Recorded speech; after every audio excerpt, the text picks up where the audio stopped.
Hi, this is Thomas with Believe in the Run. And this is Megan with Believe in the Run. And you're watching Between Two Shoes. And today, it's really one of Megan's favorite shoes, so really you want to listen over here a little bit more than you want to listen over here. I'll give my opinion, but Megan's probably got the better opinion. So what we've got today is the Bondi 7 and the Bondi X. Now, it's not the Bondi 10. You know, when we originally got it, you're like, oh, I guess the 10. We're like, what, they just skip from 7 to 10? It's hard to keep track of what number they're on. Yeah. So what does the X mean? The X means they put a carbon fiber plate inside of this guy. People might be asking, why does the Bondi need a carbon plate? We can get into that, but just overall, why do you love this shoe? Well, I love this shoe because I love a lot of stack height, a lot of cushioning. It's soft, it feels great on tired legs. It's just your awesome cruiser of a shoe. Yeah, and you can tell when you look at these shoes, Megan's put a lot of miles on them. They're beat up. And we joke that Megan does not like ground feel at all. She does not want to feel the ground. And this shoe provides a lot of that. But with all this cushioning, you kind of pay a price. So it is a little heavy, if that's what you're That's suggesting what I'm saying. there. Yeah, how much is it for your size? So my size 7.5 is 9.2 ounces for the Bondi 7. For the Bondi X, it's actually slightly lighter at 9 ounces flat. And for my size 10, the Bondi X was 11.25 ounces or 319 grams. So not exactly a light trainer.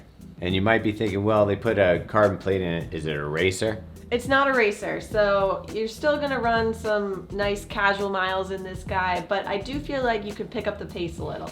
So if you are out there cruising on your easy day miles and you wanna pick it up, the plate helps you do that. So you might be wondering, what's the point of a plate if it's not a racer?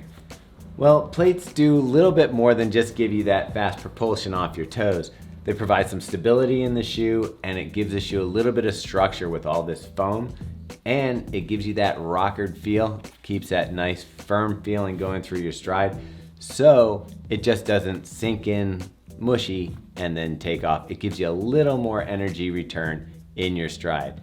And that's where these come down to.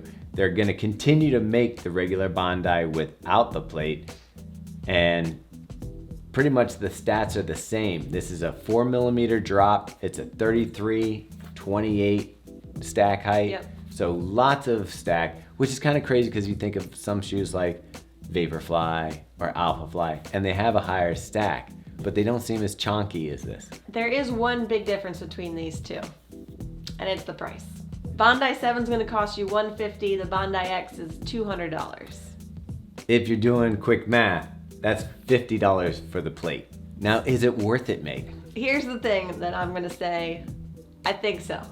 I am loving this shoe. I was just talking about it on our podcast. This is the shoe that feels good on easy, slow runs. If you're picking it up a little bit, it's just comfortable. I guess it comes down to between these two shoes. I'm going with the Bondi X. I'd have to agree with Megan after running in both of these.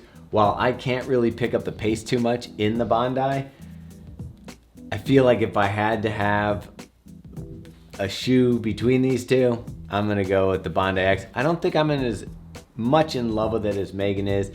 I think it is very soft.